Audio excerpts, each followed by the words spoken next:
बिस्मिल्लाहिर्रहमानिर्रहीम। कैसे हैं भैया आप लोग? रटना नहीं है, समझना है। Syntax book board, first year chemistry, chapter number 12 electrochemistry, और इसका पार्ट जो है वो 14 हम करने जा रहे हैं, फ्यूल सेल पार्ट 14। सब कुछ जो है बुक के मुताबिक चल रहा है। कॉपी पेंसिल ले लीजिए, लेक्चर को नोट करना है और मुस्कुराते रहना है। ये है हमारा अगला टॉपिक, फ्यूल सेल वाला।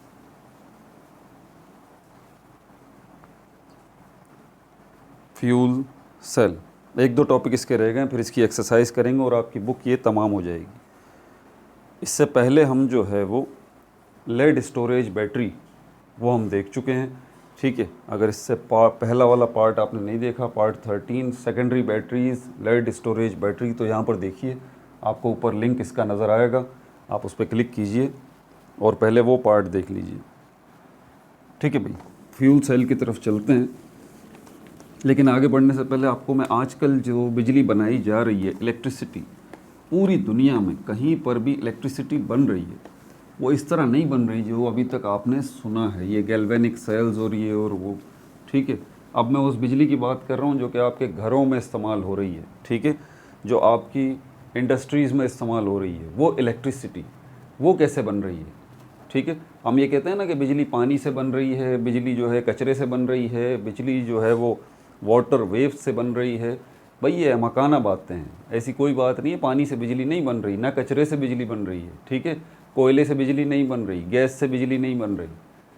ये आप आम लोग समझते हैं ना इससे बन रही है, नहीं, ऐसी कोई बात नहीं है। मैं आपको बताता हूँ बिजली किससे बन रही है, मैग्नेट से। ये मैग्नेट नज़र आ रहा है आपको, ये मैग्नेट, इसका एक प्लस पोर्शन होता है, एक माइनस पोर्शन होता है। आप ख़ुद भी बिजली बना सकते हैं, ठीक है। साइकिलों में जो है, साइकिलों के टायरों में वो डायनमो लगा हुआ होता है।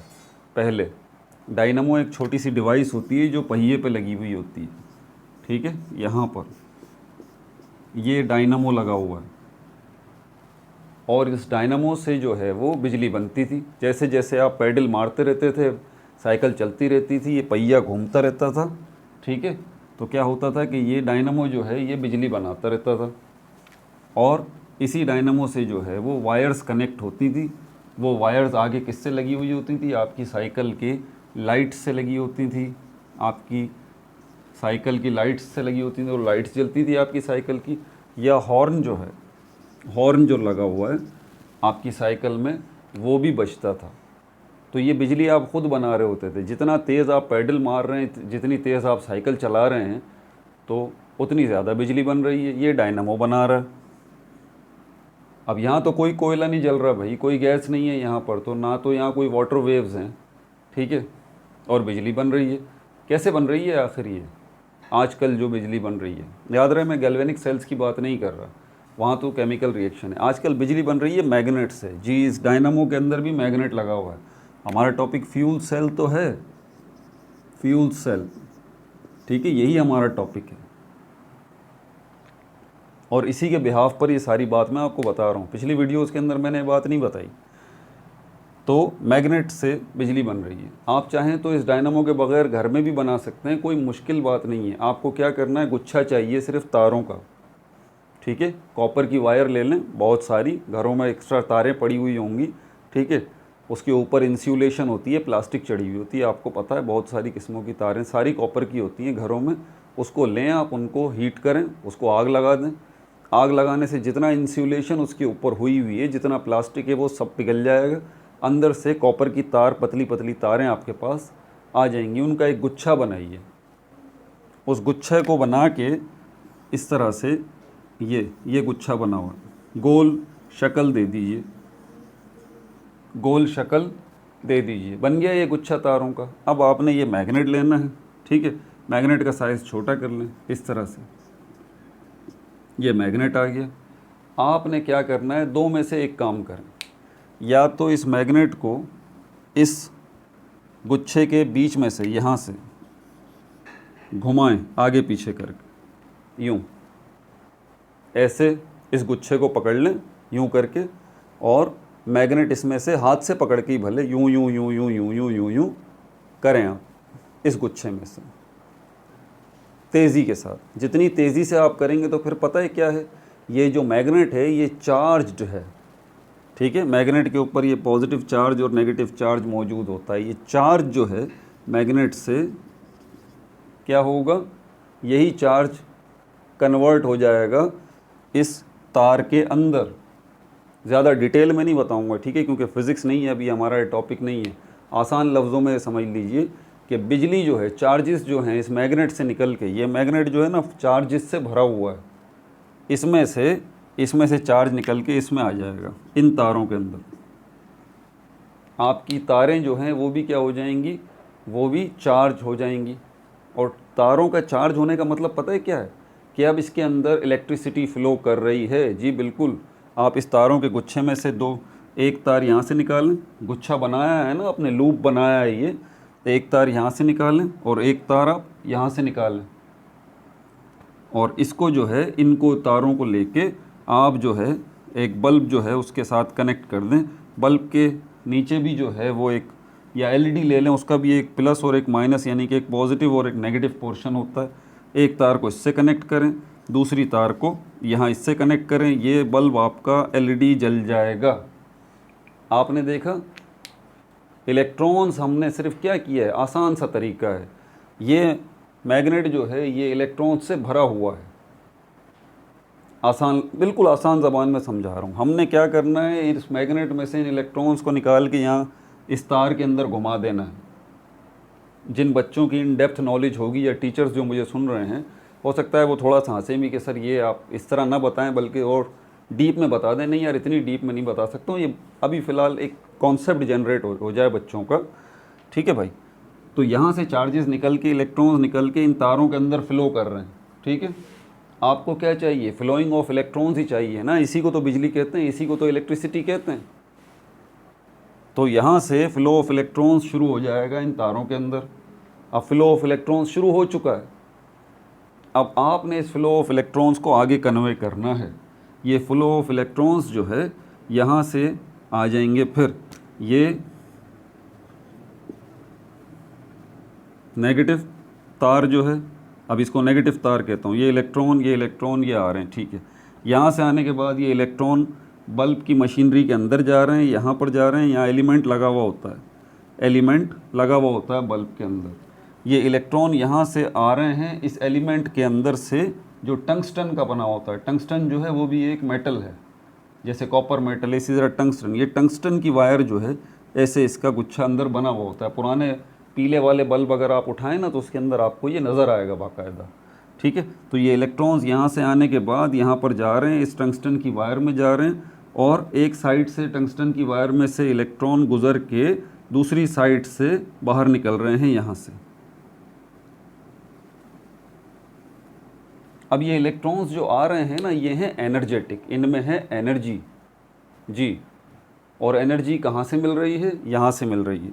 जितनी तेज़ी के साथ आप इस मैग्नेट को इस लूप में से गुजार रहे हैं, इस गुच्छे में से गुजार रहे हैं, ठीक है, उतनी तेज़ी से ही इलेक्ट्रॉन्स यहाँ से यहाँ आ रहे हैं, इलेक्ट्रॉन्स का फ़्लो हो रहा है। इसके दूसरा मतलब पता है क्या है, आप इलेक्ट्रॉन्स को ताकत दे रहे हैं, आप इलेक्ट्रॉन्स को एनर्जाइज कर रहे हैं, आप इलेक्ट्रॉन्स को ताकतवर बना रहे हैं। जितना तेज़ आपका हाथ यहाँ पे चलेगा ना इस गुच्छे के अंदर, उतने ही ज़्यादा ताकत से इलेक्ट्रॉन यहाँ से फ़्लो करेंगे इन वायर्स के अंदर, और यहाँ से आएंगे ये ताकत लेके।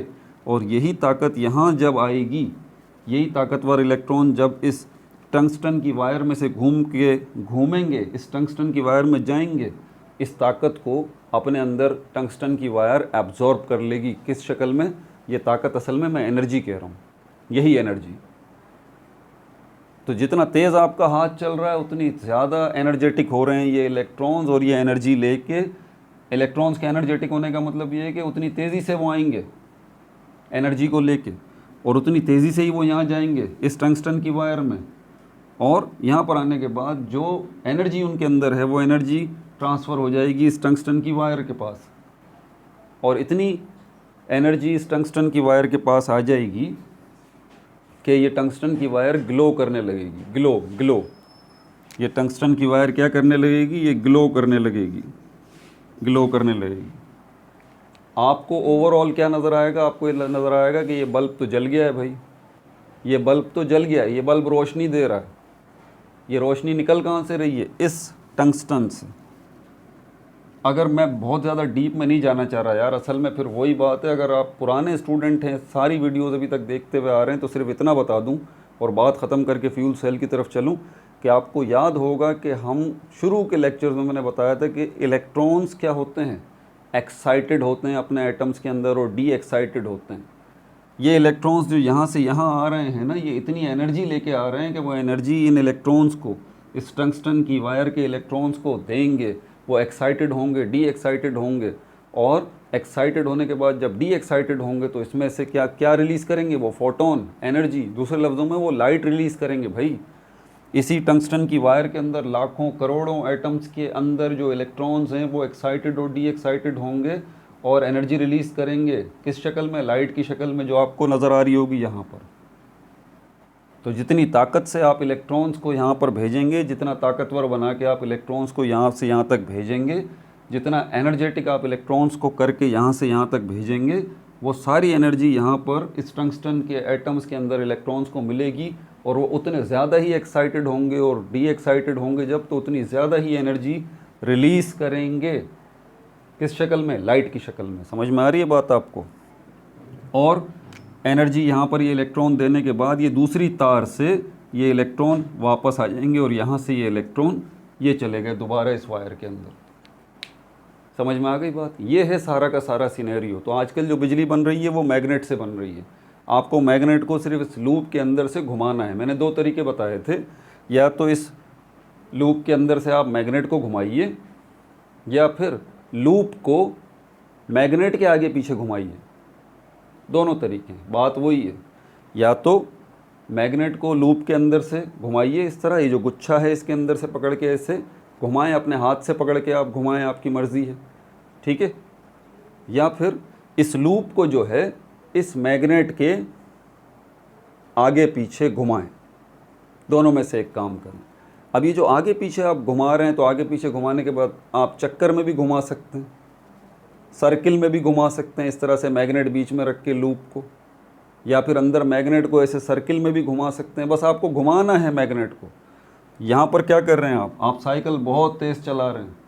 ये डायनामो क्या लगा हुआ है, इसके अंदर मैग्नेट मौजूद है, उसके साथ वायर्स का गुच्छा मौजूद है। जितनी तेज़ी से आप साइकिल चला रहे हैं उतनी तेज़ी से ये पहिया घूम रहा है, और जितनी तेज़ी से ये पहिया घूम रहा है उतनी तेज़ी से ही इस लूप के अंदर, इस डायनामो के अंदर जो मैग्नेट है उसके अंदर जो वायर्स हैं वो मैग्नेट के आगे पीछे हरकत कर रही हैं। ऐसे आप तेज़ तेज़ साइकिल चलाएंगे उतनी तेज़ी से ही हरकत होगी, और यहाँ से फिर जो इलेक्ट्रॉन्स निकलेंगे, एनर्जेटिक इलेक्ट्रॉन्स यहाँ से निकलेंगे। इन यहाँ वायर्स का सिस्टम बना हुआ है पूरा, वो वायर्स में से इलेक्ट्रॉन जाएंगे आगे, और अंदर यहाँ लाइट है, हॉर्न है, इनके अंदर इनके अंदर जाके वो एनर्जी ट्रांसफ़र कर देंगे। और यही काम होगा यहाँ पर भी, हॉर्न में भी, लाइट में भी। यहाँ पर जो एटम्स मौजूद हैं उनके इलेक्ट्रॉन्स एक्साइटेड होंगे, डी एक्साइटेड होंगे और एनर्जी रिलीज़ करेंगे in the form of light. Light की शक्ल में एनर्जी रिलीज़ करेंगे वो इलेक्ट्रॉन्स डी एक्साइटेड होने के बाद, और in the form of sound, sound की शक्ल में एनर्जी रिलीज़ करेंगे डी एक्साइटेड होने के बाद। ठीक है, मैंने पूरी बात अभी भी नहीं बताई है, देखिए मैं बार बार बता रहा हूँ। मैं एक छोटी सी कहानी और स्केच डेवलप करके, ताकि बच्चों जिनकी बेसिक्स अच्छी हैं वो ज़रा क्लियर हो जाएं। हालांकि हॉर्न के अंदर हकीकत बात यह है कि यहाँ पर जो है वो वाइब्रेटर लगा हुआ होता है, उसको एनर्जी मिलती है, इलेक्ट्रॉन्स जाके उसको एनर्जाइज करते हैं, एनर्जी उसको कन्वे करते हैं वाइब्रेटर को, वो वाइब्रेट होता है, उससे साउंड वेव्स जनरेट होती हैं बेसिकली। यहाँ पर एक्साइटेड और डी एक्साइटेड वाला चक्कर नहीं, लाइट में तो खैर है। तो ये सब कुछ बताने का मकसद ये है कि आजकल जो इलेक्ट्रिसिटी बन रही है, आपने गैल्वेनिक सेल में क्या देखा, नॉन स्पॉन्टेनियस रिएक्शन हो रहा है ना। एक तरफ जिंक है, दूसरी तरफ कॉपर है, हाफ सेल्स बने हुए हैं, इलेक्ट्रोलाइटिक सोल्यूशन यहाँ पर भी है, इलेक्ट्रोलाइटिक सोल्यूशन वहाँ पर भी है। जिंक वाली साइड पे जिंक सल्फेट का सोल्यूशन है, कॉपर वाली साइड पे कॉपर सल्फेट का सोल्यूशन है। आप जो है एक वायर को कनेक्ट कर देते हैं जिंक को कॉपर के साथ, जिंक एनोड है, कॉपर कैथोड है, और क्या होता है, जिंक के आयंस जो हैं, जिंक के एटम्स आयनाइज होना शुरू हो जाते हैं। जिंक के एटम्स जिंक सल्फेट के सोल्यूशन में टूट टूट के गिरना शुरू होते हैं, 2 इलेक्ट्रॉन्स को छोड़ देते हैं पीछे। वही 2 इलेक्ट्रॉन्स ऊपर जाते हुए उस वायर के ज़रिए दूसरी दूसरे हाफ सेल की तरफ जाते हैं, तो फ्लो ऑफ इलेक्ट्रॉन्स आपको चाहिए ना, इसी को बिजली कहते हैं। Flow of electrons is called electricity. आसान लफ्ज़ों में आपको इलेक्ट्रॉन्स को फ्लो करवाना है, बस ये आपका मकसद होना चाहिए। और ये आपने गैल्वेनिक सेल में भी देखा, उसके बाद ड्राई सेल के अंदर भी आपने देखा, और उसके बाद बैटरीज़ के अंदर भी आपने देखा। लेकिन यहाँ पर जो कुछ भी आपने देखा गैल्वेनिक सेल में, ड्राई सेल के अंदर, बैटरीज़ के अंदर, आपने किस चीज़ को देखा? केमिकल रिएक्शंस को, केमिकल रिएक्शंस को, कि केमिकल रिएक्शंस वहाँ पर हो रहे हैं, रिडॉक्स केमिकल रिएक्शन। वहाँ पर कोई मैग्नेट इन्वॉल्व नहीं था, फ्लो ऑफ इलेक्ट्रॉन्स के लिए कोई मैग्नेट इन्वॉल्व नहीं था। लेकिन आजकल ये मैग्नेट इस तरह से इन्वॉल्व होता है, बड़े बड़े पावर हाउसेस के अंदर, बड़े बड़े बिल्डिंग्स की साइज़ के, कमरों के साइज़ के बड़े बड़े मैग्नेट लगे हुए होते हैं, और उनके अंदर जो है बहुत बड़ा लूप जो है वो वायर्स का होता है, और वो मैग्नेट यहाँ से यहाँ हरकत करते हैं एक ही दफ़ा, टनों के हिसाब से वज़नी मैग्नेट। तो उनके गिर्द जो वायर्स का लूप होता है उनके अंदर टनों के हिसाब से इलेक्ट्रिसिटी, हाई वोल्टेज इलेक्ट्रिसिटी जो है वो वायर्स में चली जाती है पावर हाउसेस में, और वही वायर्स जो हैं आगे कनेक्ट होती हैं, और वही वायर्स होते होते होते हमारे घरों तक पहुंच रही हैं। समझ में आ रही है बात आपको? अब मकसद सिर्फ उस मैग्नेट को उस लूप में, उस तारों के गुच्छे के अंदर उस मैग्नेट को हरकत दिलवाना है। ये बात जहन में रखिएगा। ये हरकत देगा कौन? मैंने तो यहाँ पर कहा था कि भाई हाथ से पकड़ के आप इसको घुमाते रहिए, ठीक है? या तो मैग्नेट को घुमाते रहें इस तार के गुच्छे के अंदर, या तार के गुच्छे को मैग्नेट के इर्द गिर्द घुमाते रहें। कब तक घुमाएंगे? थक जाएंगे आप। इसके लिए एक डिवाइस बनाई थी साइंटिस्ट बिरादरी ने, इसको कहते हैं टरबाइन। टरबाइन, टरबाइन ये पहिए की शक्ल का होता है टरबाइन, ये घूमता है ऐसे।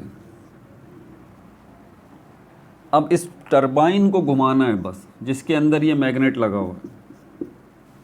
ये टरबाइन जो है किसी तरह से घूम जाए, और इस टरबाइन के अंदर हमने लूप बनाया हुआ है, तारों का गुच्छा इसके अंदर मौजूद है, तारों का गुच्छा इस टरबाइन में। तो टरबाइन घूमेगा तो तारों का गुच्छा घूमेगा। समझ में आ रही है बात? अब ये टरबाइन घुमाना है सब कुछ। आप कहते हैं आप बिजली से पानी से बिजली बना रहे हैं, आप कचरे से बिजली बना रहे हैं। नहीं बाबा, आप कोयले से बिजली बना रहे हैं। नहीं नहीं नहीं।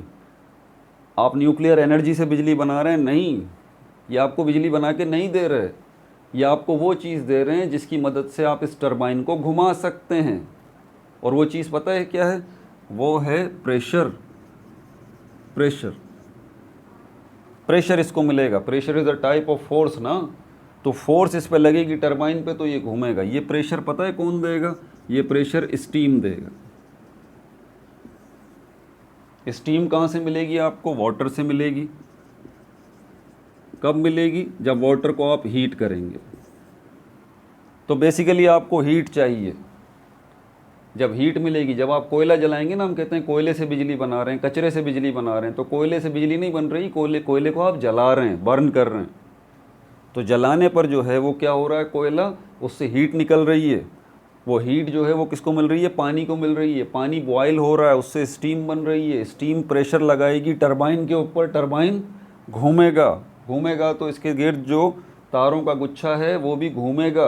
किसके गिर्द? मैग्नेट के गिर्द। यहीं से फिर ये तारें जो हैं, इनसे इलेक्ट्रिसिटी का फ़्लो शुरू हो जाएगा। आपके पावर हाउसेस के अंदर जहाँ कोयले से बिजली बन रही है, तो असल में कोयला वहाँ ये काम कर रहा है। आपके पावर हाउसेस में जहाँ गैस से बिजली बन रही है, तो गैस वहाँ पर यही काम कर रही है कि गैस को जलाया जा रहा है, उससे हीट मिल रही है। समझ आ रही है बात आपको? और पेट्रोल, किसी पावर हाउस के अंदर अगर पेट्रोल से बिजली बन रही है, तो पेट्रोल बिजली नहीं बना रहा भाई, पेट्रोल सिर्फ वहाँ पर पानी को हीटअप कर रहा है। और उस हीट से क्या हो रहा है? पानी बॉयल हो रहा है। पानी बॉयल हो रहा है तो स्टीम बन रही है, उससे प्रेशर बन रहा है, उससे टरबाइन हरकत कर रहा है। इसको हरकत दिलवानी है हमें। तो इससे ये क्या होगा? सारा का सारा ये सिस्टम जो है वो बन जाएगा कि ये अभी जो मैं आपको बता चुका हूँ कि ये टरबाइन इसको घुमाएगा, फिर इस लूप को इस मैग्नेट के इर्द गिर्द। मकसद आपका हल हो गया। सब जगहों पर सेम ही सिनेरियो है। अगर हम न्यूक्लियर पावर प्लांट की बात करते हैं, जैसे कि पाकिस्तान के अंदर भी है, तो न्यूक्लियर पावर प्लांट जो है वहाँ पर हम कहते हैं हम न्यूक्लियर एनर्जी से जो है वो बिजली बना रहे हैं, न्यूक्लियर एनर्जी से। तो न्यूक्लियर एनर्जी से बिजली बना रहे हैं तो इसका क्या मतलब हुआ, न्यूक्लियर पावर प्लांट्स जो हैं तो वहाँ पर क्या हो रहा है, वहाँ पर कोयला तो नहीं है, वहाँ पर गैस नहीं जल रही, वहाँ पर पेट्रोल नहीं जल रहा, वहाँ पर कचरा नहीं जल रहा, ठीक है। वहाँ पर क्या है, वहाँ पर एटमी धमाके हो रहे हैं। जी बिल्कुल। अब ये एक नई बहस शुरू हो जाएगी। आप ये समझ लीजिए न्यूक्लियर फिजन या फ्यूजन रिएक्शंस जो होते हैं, आप फिजन रिएक्शन को समझ लीजिए। आसान लफ्ज़ों में एटम्स के न्यूक्लियस को तोड़ दिया जाता है। आपको हीट चाहिए ना भाई, हीट चाहिए ना आपको, किस लिए, पानी को बॉयल करने के लिए, ताकि स्टीम मिले, ताकि टरबाइन चले और उससे बिजली बने, यही हीट चाहिए ना। यही हीट आपको जब भी मिल सकती है अगर एटम का न्यूक्लियस जो है वो आप ब्रेक कर दें, बस आसान लफ्ज़ों में। तो एटम का न्यूक्लियस अगर टूट जाए तो बहुत टनों के हिसाब से हीट मिलती है, और एटम के न्यूक्लियस के टूटने को ही हम कहते हैं ये न्यूक्लियर रिएक्शन हो गया। न्यूक्लियर रिएक्शन हो गया मतलब दूसरा आसान लफ्ज़ों में भाई हम किसको कहते हैं, एटमी धमाका हो गया। एटमी धमाका हो गया, यही तो होता है एटमी धमाका। और क्या होता है, इसी के साथ बारूद लगा दें आप तो तबाही फैल जाएगी, एटमी धमाका हो जाएगा। और इसी के साथ आप ऐसा कुछ ना करें, सिर्फ आप एटम के न्यूक्लियस को तोड़ दें, फिजन रिएक्शन कर दें, तो उससे जो हीट निकलेगी वो हीट आप इस्तेमाल कर लें। पानी को बॉयल करने के लिए आपको कोयला जलाने की ज़रूरत नहीं, कचरा जलाने की ज़रूरत नहीं। तो ये सारा सिनेरियो आपको समझ में आ गया। बहुत शॉर्ट करके बताया है मैंने आपको, बहुत शॉर्ट करके, ठीक है। फिर हम टॉपिक से हट जाएंगे, वरना अपना ये जो हमारा फ्यूल सेल है ये भी बेसिकली यहाँ पर जो है ये काम नहीं कर रहा, जो आप समझ रहे हैं। रिडॉक्स रिएक्शन यहाँ पर भी होगा, ठीक है, रिडक्शन का रिएक्शन यहाँ पर भी होगा, ऑक्सीडेशन का रिएक्शन यहाँ पर भी होगा इस फ्यूल सेल के अंदर। लेकिन ये ऑक्सीडेशन, रिडक्शन या रिडॉक्स रिएक्शन बिजली पैदा नहीं करेंगे, बिजली पैदा नहीं करेंगे। ये पता है क्या पैदा करेंगे, ये वाटर पैदा करेंगे।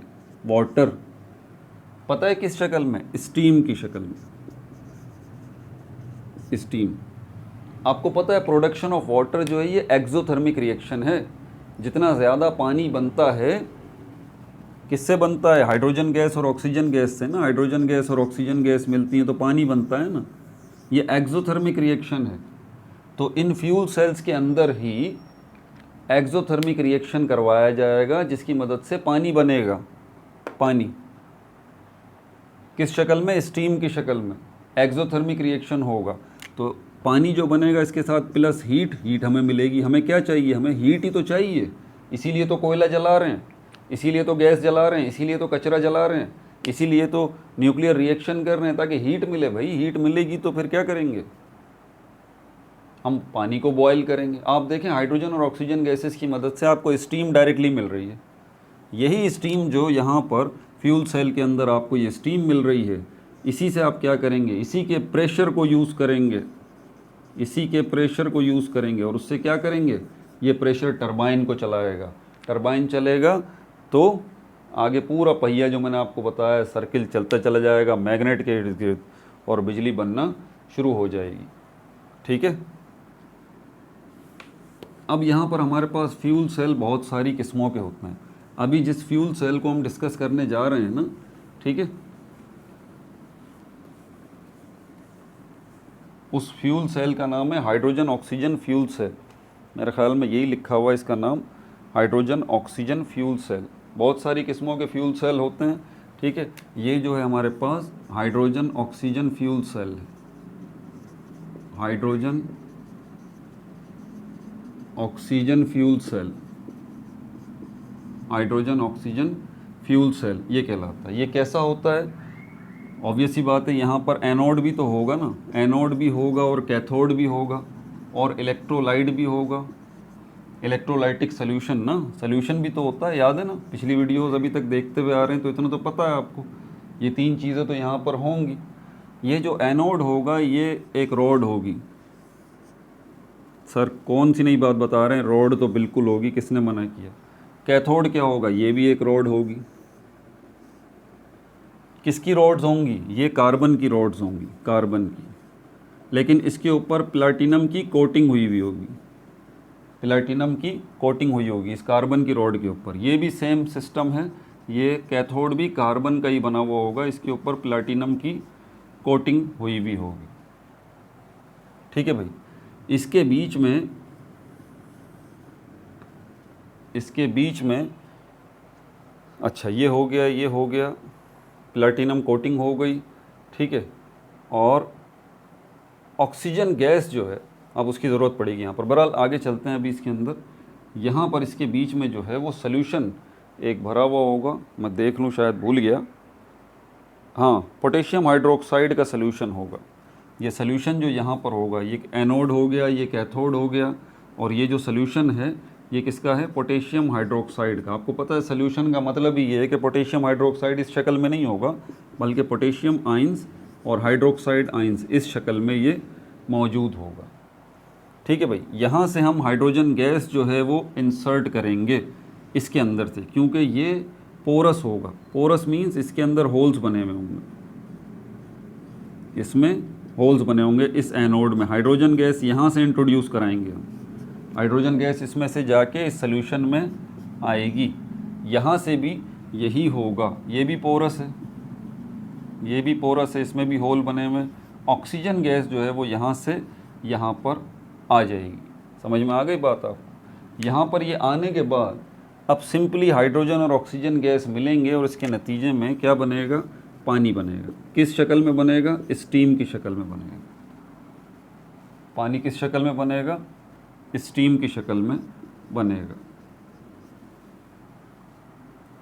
तो क्या इलेक्ट्रॉन्स का लेन देन भी होगा यहाँ पर? जी बिल्कुल, इलेक्ट्रॉन्स का लेन देन होगा भाई। उसकी वजह यह है कि ये हाइड्रोजन गैस जब यहाँ से जाएगी ना इसके अंदर से, तो ये आयनाइज हो जाएगी। ये देखें, हाइड्रोजन गैस को हाइड्रोजन एटम्स की शक्ल दे देते हैं हम, और हाइड्रोजन एटम्स को हाइड्रोजन आइंस की शक्ल दे देते हैं। ठीक है। तो ये हाइड्रोजन एटम से ये जो हाइड्रोजन आइन बने हैं, तो इसका मतलब क्या हुआ? कब ऐसा मुमकिन हुआ? जब एक इलेक्ट्रॉन इनके पास से निकल गया। एक इलेक्ट्रॉन यहाँ से भी निकल गया, एक इलेक्ट्रॉन यहाँ से भी निकल गया। ये देखें, तो ये हाइड्रोजन के एटम, हाइड्रोजन के आइन इस तरह से बने। अब ये इलेक्ट्रॉन कहाँ जाएंगे भाई? ये इलेक्ट्रॉन यहीं से, इसी एनोड से ये इलेक्ट्रॉन कैथोड की तरफ आएंगे, ये इलेक्ट्रॉन्स यहाँ से। ठीक है। ये हाइड्रोजन गैस जो है वो आयनाइज होगी, पहले हाइड्रोजन एटम्स और उसके बाद हाइड्रोजन आइंस, और ये इलेक्ट्रॉन्स जो हैं, ये इलेक्ट्रॉन्स जो यहाँ से निकलेंगे वो यहाँ पर आ जाएंगे। ये इलेक्ट्रॉन, ये इलेक्ट्रॉन, ये इलेक्ट्रॉन, ये इस वायर के ज़रिए यहाँ से ये इलेक्ट्रॉन यहाँ पर आ जाएंगे। यहाँ से ऑक्सीजन गैस जा रही है, यहाँ पर भी एक मामला होगा फिर। तो ये ऑक्सीजन गैस जो जा रही है यहाँ पर आने के बाद अब क्या होगा? ये इलेक्ट्रॉन्स, ये हाइड्रोजन आइंस जो हैं, जो यहीं से बन रहे हैं, देखें हाइड्रोजन के एटम्स ही इलेक्ट्रॉन देने वाले हैं ना। ये हाइड्रोजन का मॉलिक्यूल है, दो हाइड्रोजन के एटम हैं, ये हाइड्रोजन के एटम अलग हुए, इनसे इलेक्ट्रॉन अलग हुए, ये हाइड्रोजन आइन बने। यही इलेक्ट्रॉन यहाँ से यहाँ आए, हमने इलेक्ट्रॉन्स का फ़्लो करवा दिया, इलेक्ट्रॉन्स का फ़्लो हो गया। लेकिन इस इलेक्ट्रॉन्स के फ़्लो से हमें फ़ायदा नहीं उठाना, हमें तो इससे फ़ायदा उठाना है कि ये जो पानी बनेगा अभी, ये जो पानी बनेगा स्टीम की शक्ल में, हमें इससे फ़ायदा उठाना है। किस लिए? याद है ना, इससे प्रेशर जनरेट होगा, उससे फिर हम टरबाइन जो है वो चलाएंगे, और टरबाइन चलेगा तो फिर क्या होगा? बिजली बनना शुरू हो जाएगी। वो लूप जो है, वो तारों का गुच्छा जो है वो मैग्नेट के आगे पीछे हरकत करना शुरू कर देगा। इस तरह से बिजली बनेगी यहाँ पर। तो हमारा टारगेट ये वाटर है, इस बात को जहन में रखिएगा। ठीक है। तो ये हाइड्रोजन ऑक्सीजन फ्यूल सेल, यहाँ से ये सारा मामला चलेगा। अब ये हाइड्रोजन के आइंस यहाँ पर बन गए। अब ये हाइड्रोजन के आइंस से जो इलेक्ट्रॉन निकले हैं, इलेक्ट्रॉन्स को रिसीव कौन करेगा? यही हाइड्रोजन के आइंस करेंगे दोबारा से यहीं पे। यही हाइड्रोजन के आइंस जो है इन इलेक्ट्रॉन्स को रिसीव करेंगे और दोबारा हाइड्रोजन के एटम बन जाएंगे, हाइड्रोजन के एटम बन जाएंगे। लेकिन ये इलेक्ट्रॉन्स जो यहाँ से यहाँ आ रहे हैं, दोबारा हाइड्रोजन के आयन को हाइड्रोजन का एटम बना रहे हैं, इससे पहले कुछ और मामला भी होगा। ये ऑक्सीजन गैस, इनकी बाकायदा केमिकल इक्वेशंस अभी बनाऊंगा मैं, लेकिन अब ज़रा इस ऑक्सीजन गैस का भी किरदार देख लेना कि इसको क्या हो रहा है। ये ऑक्सीजन गैस जो है, इसके साथ भी यही मामला होगा। Oxygen oxygen oxygen oxygen, oxygen atoms के अंदर ये टूट जाएगी रेडिकल में। ठीक है। अब यहाँ पर हमने 2 हाइड्रोजन के एटम से 2 हाइड्रोजन के आयन बनाए थे, 2 इलेक्ट्रॉन लिए थे। आप ज़रा इसको 2 कर लें, 4 हाइड्रोजन के एटम ले लें इक्वेशन बैलेंस करने के लिए, ताकि टेंशन नहीं हो, ठीक है, इक्वेशन बैलेंस करने के लिए, क्योंकि इक्वेशन हमें बैलेंस भी तो दिखानी है ना।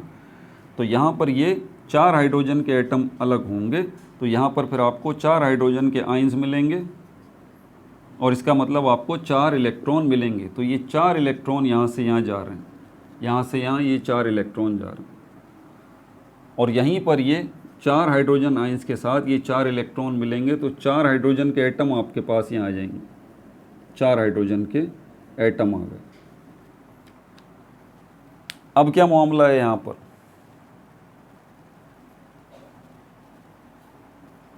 अब मामला यहाँ पर ये है कि ये ऑक्सीजन और ये ऑक्सीजन, ठीक है। थोड़ा सा ये टेढ़ा होगा मेरे ख्याल में, मुझे इक्वेशन अब लिख देनी चाहिए, उसी के मुताबिक समझाऊं।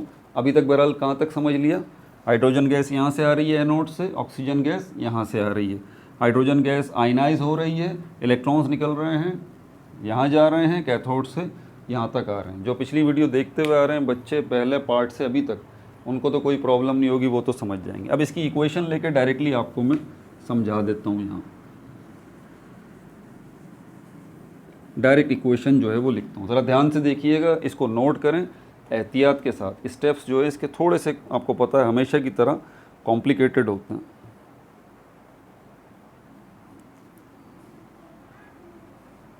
अच्छा भाई, ये बोल रहा है कि ये रहा 2H2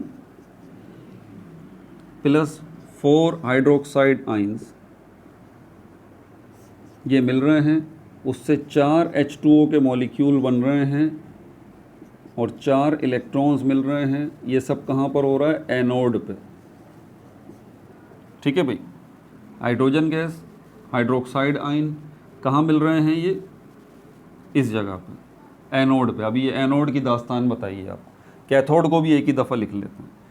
कैथोड जो है उसमें बता रहा है कि ऑक्सीजन गैस जो है ये 2 वाटर के मॉलिक्यूल्स के साथ रिएक्ट कर रही है,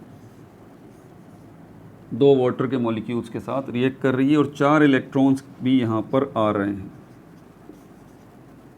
और उसके नतीजे में 4 हाइड्रोक्साइड आयंस जो हैं वो बन रहे हैं। ये कहाँ पर हो रहा है, ये कैथोड पे हो रहा है।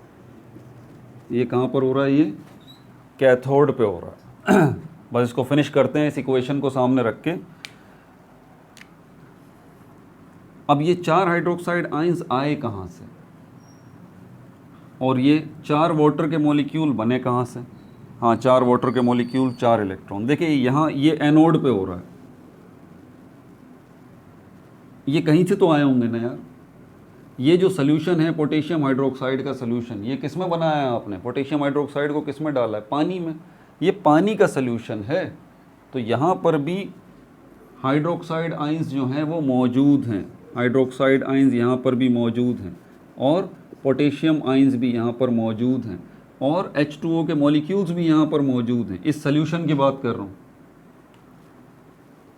तो यहाँ पर ये 4 हाइड्रोजन के एटम जो हैं इनके साथ जब रिएक्ट करेंगे, लेकिन कैसे, हमें तो ये देखना है कि यार ये 4 इलेक्ट्रॉन जो है ये कहाँ से आ गए, ये यहाँ से आ गए। अब इसको देखें, मैं अलग कर रहा हूँ यहाँ पे। इससे आपको 4 हाइड्रोजन के आयन मिल रहे हैं और 4 इलेक्ट्रॉन मिल रहे हैं, ठीक है, समझ में आ गई बात आपको। अब ये 4 हाइड्रोजन के आयन 4 इलेक्ट्रॉन रिलीज़ कर रहे हैं। ये 4 इलेक्ट्रॉन तो यहाँ से चले जाएंगे, ये आ गए यहाँ, क्योंकि देखें इसकी प्रोडक्ट साइड पे ये 4 इलेक्ट्रॉन नज़र आ रहे हैं, ठीक है। तो ये 4 इलेक्ट्रॉन मिल गए। अच्छा, उसके बाद ये जो 4 हाइड्रोजन के आयन हैं ये क्या करेंगे, 4 इलेक्ट्रॉन तो इन्होंने रिलीज़ कर दिए, ये जो 4 हाइड्रोक्साइड के आयन हैं ये इसके साथ मिलेंगे। देखें, प्लस हाइड्रोक्साइड आयन, ये 4 आ गए, ये वाले बारी बारी साइड में करके दिखा रहा हूँ। इससे क्या होगा, इससे हमारे पास 4 H2O के मॉलिक्यूल बनेंगे, 4 H2O के मॉलिक्यूल। तो ये सारा काम इधर एनोड पर ही हो रहा है। 4 H2O के मॉलिक्यूल्स बन रहे हैं, किस तरह से, 2 मॉलिक्यूल हाइड्रोजन गैस के आयनाइज हो रहे हैं, 4 इलेक्ट्रॉन्स रिलीज़ कर रहे हैं जो कि यहाँ से यहाँ जा रहे हैं, और ये 4 हाइड्रोजन के आयंस पहले से मौजूद 4 हाइड्रोक्साइड आयंस के साथ मिलेंगे और 4 वाटर के मॉलिक्यूल बनेंगे, वो यहीं बनेंगे। और ये 4 इलेक्ट्रॉन तो यहाँ से यहाँ पर आ चुके। ठीक है भाई, ये हो गया। अब यहाँ पर ऑक्सीजन गैस का मामला देख लेते हैं जो कैथोड पे हो रहा है। ये बता रहे हैं कि ऑक्सीजन गैस जो है वो 2 वाटर मॉलिक्यूल्स के साथ रिएक्ट कर रही है और 4 जो है वो इलेक्ट्रॉन्स भी आ रहे हैं। अब ये 4 इलेक्ट्रॉन 2 वाटर के मॉलिक्यूल मिल रहे हैं, 4 हाइड्रोक्साइड आयंस जो हैं वो बन रहे हैं। ये 4 हाइड्रोक्साइड आयंस बन कैसे रहे हैं, ये सोचने की बात है। आपको पता है एक वाटर का मॉलिक्यूल जो है वो क्या देता है आपको, आयनाइज होकर, हाइड्रोजन आयन और हाइड्रोक्साइड आयन, यही बात है, हाइड्रोजन आयन और हाइड्रोक्साइड आयन। अगर ये 4 हाइड्रोक्साइड आयंस जो हैं वो यहाँ बन रहे हैं इसी कैथोड के ऊपर, तो इसका मतलब हमारे पास 4 जो है वो वाटर के मॉलिक्यूल होने चाहिए, तभी तो ये 4 हाइड्रोक्साइड आयंस बनेंगे, तभी तो ये 4 हाइड्रोजन आयन बनेंगे। समझ में आ रही है बात आपको?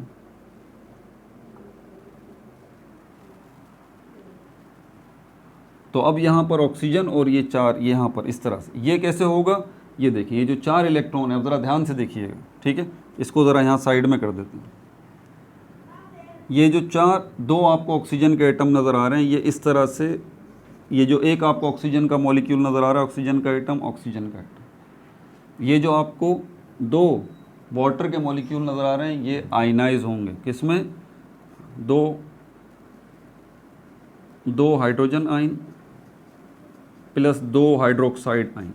ये देखिए, तो 4 हाइड्रोक्साइड आयन में से 2 तो आपको मिल गए यहाँ पर, ये रहे 2 वाटर के मॉलिक्यूल है ना भाई, एक वाटर का मॉलिक्यूल एक हाइड्रोजन आयन और एक हाइड्रोक्साइड आयन दे रहा है। जब यहाँ पर 2 वाटर के मॉलिक्यूल हैं तो 2 हाइड्रोजन आयन और 2 हाइड्रोक्साइड आयन मिलेंगे।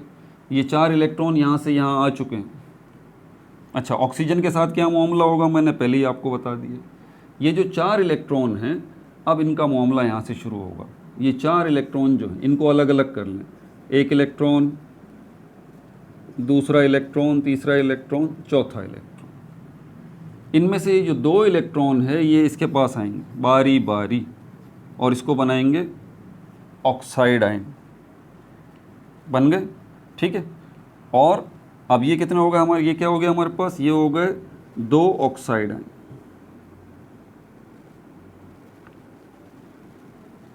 2 वाटर के मॉलिक्यूल से 2 हाइड्रोजन के आयन मिले थे, ठीक है।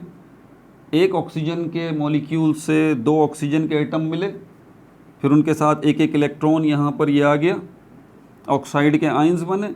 अब ये मिलान, ये मिलेगा यहाँ पर, ये जो 2 हाइड्रोजन के आयन हैं ये इसके साथ मिलेंगे ऐसे। तो 2 हाइड्रोजन के आयन और 2 ऑक्साइड के आयन, तो इसका मतलब क्या हुआ, 2 हाइड्रो ऑक्साइड के आयन, 2 हाइड्रोक्साइड के आयन। 2 हाइड्रोक्साइड के आयन तो आपको पहले ही मिल रहे हैं ना यहाँ पर। ये 2 हाइड्रोक्साइड के आयन आपको और कैसे मिले हैं ये मैंने बता दिया, ऐसे मिले। और इनको जब आप जमा करेंगे तो क्या बनेगा आपके पास, 4 हाइड्रोक्साइड आयन, जो कि ये रहे 4 हाइड्रोक्साइड के आयन। समझ में आ गई बात आपको? तो ये ऑक्सीजन का एटम इस तरह से यूटिलाइज हुआ, 2 वाटर के मॉलिक्यूल्स इस तरह से यूटिलाइज हुए, और यहाँ पर ये 4 इलेक्ट्रॉन्स इस तरह से यूटिलाइज हुए, और 4 हाइड्रोक्साइड आयंस जो हैं वो इस तरह से बने हैं। इसका नेट रिएक्शन जो है वो देख लीजिए। अगर बात समझ में नहीं आई तो वीडियो बैक करके दोबारा मेरी बात सुना, ठीक है। अब इसका ओवरऑल रिएक्शन जो है मैं यहाँ पर आपको करके दिखा देता हूँ।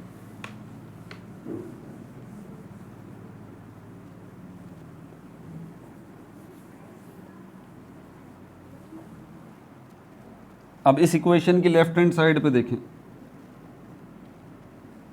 क्या क्या मौजूद है। जो कुछ भी लेफ्ट हैंड साइड पर है सब एक ही जगह पे लिख लें, एरो से पहले पहले वाले सब।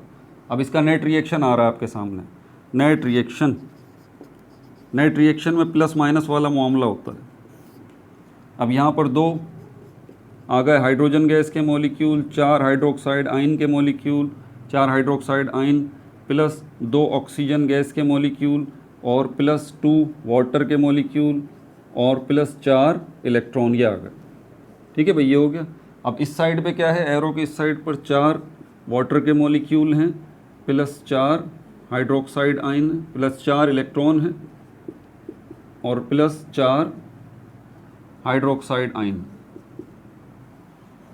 ठीक है भाई। अब यहाँ पर देखें ये 4 हाइड्रोक्साइड आयन, यार इतनी मैथमेटिक्स तो देखें अब आपको आनी चाहिए। टाइम बचाएं मेरा, मैं उठा के यहाँ पर लेके आऊँ, इनके साइन माइनस के करूँ, फिर इनको काटूँ, तो यहाँ से देख लें वैसे ही कट रहा है।